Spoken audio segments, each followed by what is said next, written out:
I mean, some of y'all wish y'all had relationships half as healthy as Malcolm and Marie.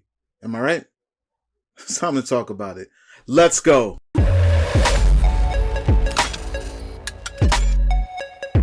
What's going on, everyone? Welcome to Klepcx FM, brought to you by WeAreCritics.com, place where we talk about movies, television, and pop culture. And if you're into that kind of thing, make sure you hit that subscribe key and that notification bell so you could be up to speed about everything that I talk about here. Now, we got to talk about this because this film has been getting a lot of mixed reviews, and I don't think I'm here for it. Like I'm not really feeling the backlash that this film is getting. And the film that I'm talking about is Netflix's latest original film, Malcolm and Marie, starring John David Washington and Zendaya. Now, I was very excited to see this movie for a very, very, very long time. Since it was being promoted, I think like last year sometime, they were like promoting this thing, and just based off of, like, John David Washington is becoming one of my favorites.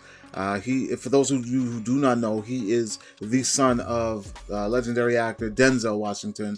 They have the same walk, they have the same voice, different acting styles, but you can see where the talent comes from. He's very, very serious in his roles, very professional, and he always lands, he always delivers, and you see that not only in Tenet, Black Klansman, and now in this latest film, Malcolm and Marie. Zendaya, you all know, of course, Utopia, even before that, Spider-Man, the Spider-Man movies, Marvel, and that nature.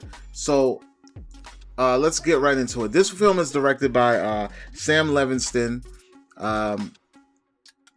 and I was joking with a colleague of mine, one of my partners in critics. We were joking around, and I immediately got him to watch this because of the style of this film. Reminded me a lot of our favorite director and writer, Kevin Smith. And what I mean by that, and this guy, Levinson, he's done like episodes of Utopia. He's done Wizard of Lies.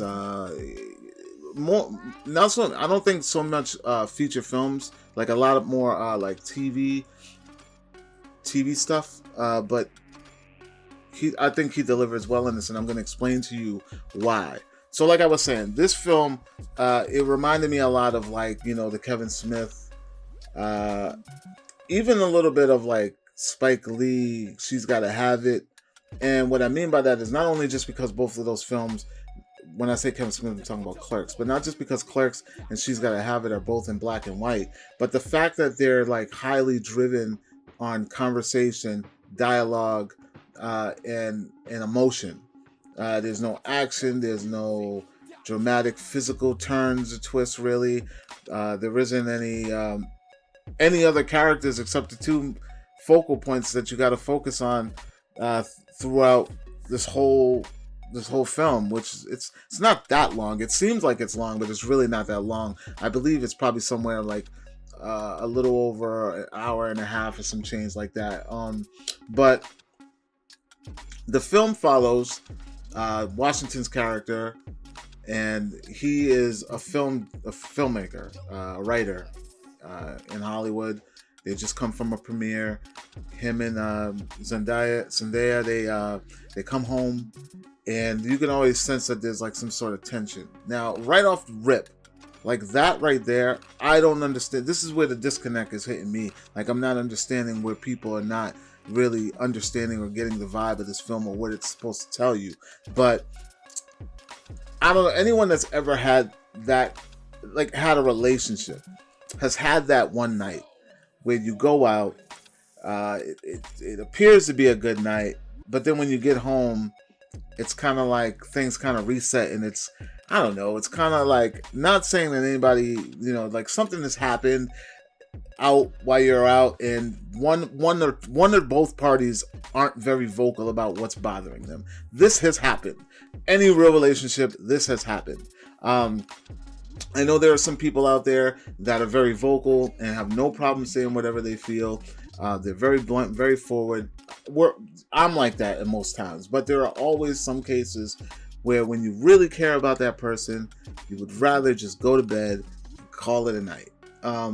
So that is what the tone is set in this film. This one little incident spirals into a long conversation of emotions and resentment and feelings that these two people have been feeling for one another for quite some time.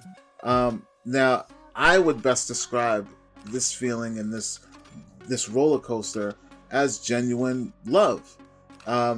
Some people probably would not, but in my experience, I relate not to so much, the toxic environment, but that roller coaster where there may be something about the other person that really bothers the fuck out of you, and you bother for a little bit out of the love that you have for that person, and then one night the opportunity appears for you to just kind of just blurt it all out, and they get at each other, they dig and they dig and they dig and they dig, but at the same time nothing really broke them apart. It was almost like a venting session. It was like therapy within their own home. Now, when I'm saying about some of us wish that they had relationships half as healthy as Malcolm and Marie, what I mean is, regardless of what you saw or what you felt, these two young people were communicating. And that is one thing that a lot of relationships lack, especially today. Most people would rather have a conversation through text messaging, or have a breakup through text messaging, or explain how this person bothered this person, or did this, it bothered them through text messaging. You don't even get the decent courtesy to pick up the phone and call somebody. So to see these two young people passionate about themselves, how they view themselves, passionate about themselves, and communicating with one another the best way that they could, was a step forward for me. Like I said, this film really feels relatable. Anyone, especially in that genre, like the filmmaker, the artist, and the actress Zendaya plays. She plays a sort of a failed actress who spiraled into drugs, and I don't want to give away too much, but that's just the gist of it, their backgrounds and where they come from. So being in the entertainment business and understanding that point of view in a relationship was clear to me. And maybe that could be the way the disconnect is, but a lot of people are not really feeling the film. They're calling it a tantrum, it's just an overall tantrum. They're not really paying attention to or dissecting the dialect and the intellectual conversation that these two people are having towards one another. And I mean, to each his own. We all aren't gonna like the same things. We're not, but I'm just giving you my point of view on why I thought that this film was brilliant. And I mean, the tagline on the flyer, on the poster, says "Madly in Love." Like, if you took anything else other than the fact that these two people genuinely really loved one another, then I don't know, maybe you need to rewatch it or experience some things in life. Because right off rip, like midway through, I was like, yo, these two absolutely love one another. And it was clear as day, because like I said, I relate to that roller coaster of emotion when dealing with another person. Let's talk about style. Like, style was cool. Like, there were like these little tidbits in between arguments, because every argument has that up and that down. Like, 1 minute you're like at each other, and then it calms down, and then one person just can't keep their mouth shut, and they got to keep coming back with that one last word to get the last word in. But in between those, they would always play like a very subtle classic tune that related to the emotion of where the last person left off. So whoever had made their point at one point, the soundtrack would play, and it would be a song that was literally clear cut, word for word in the lyrics, the emotion of the moment. I thought that was absolutely dope, the way they depicted that and put that out there for us to grasp more of the emotional roller coaster that they were displaying.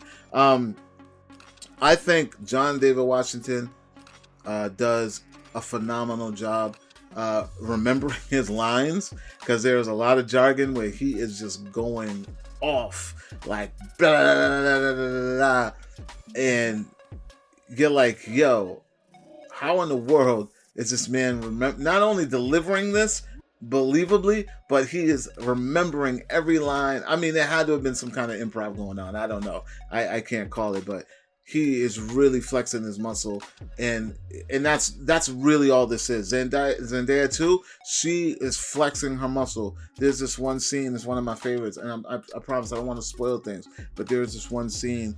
I won't tell you where or how it sets up, but she displays some really dope acting chops in the midst of making a point to John David Washington. And I gotta tell you, this whole thing was just a big flex, man. Like, call it what you want, say whatever you want, but it was great to see real acting on the screen again, and I really, really, really enjoyed that. And I challenge you all to just peep this, especially if you are in a relationship that's like up and down all the time, or even if it's someone that you're not communicating with that claims to be in a relationship with you. Like, listen, I'm no psychiatrist or nothing like that, but I think this is great perspective. This film is awesome perspective on, what healthy and what healthy is not. What healthy is and what healthy is not, I should say. And not saying that this film is healthy. This film is like, there are moments in this movie where it's not, the type of relationship that I would want to be in, or that most people want to be in. But the only takeaway for me was that they communicated, like honesty, all cards on the table. Let's not string each other along. Let's cut the bullshit. You know what I mean? And that's what I mean, like, genuinely from my heart. I think that's what more people need to be able to look in the face when it comes to, them and their significant other. So you guys, let me know what you thought. I mean, if you saw this movie and you're like, you just couldn't get with it, it was just a bunch of noise, and you didn't really grasp everything that I grasped from it, or whoever else grasped from it, that's okay. We're not all gonna like the same things. I'm just saying, I think that this is a film worth checking out. That's just my opinion. I'd love to know what your opinions are. Like I said, like, comment, share, make sure you subscribe. And make sure you guys check out wearecritics.com for more news, television news, movie news, and my podcast, Critics Talk. And I will talk to you all later.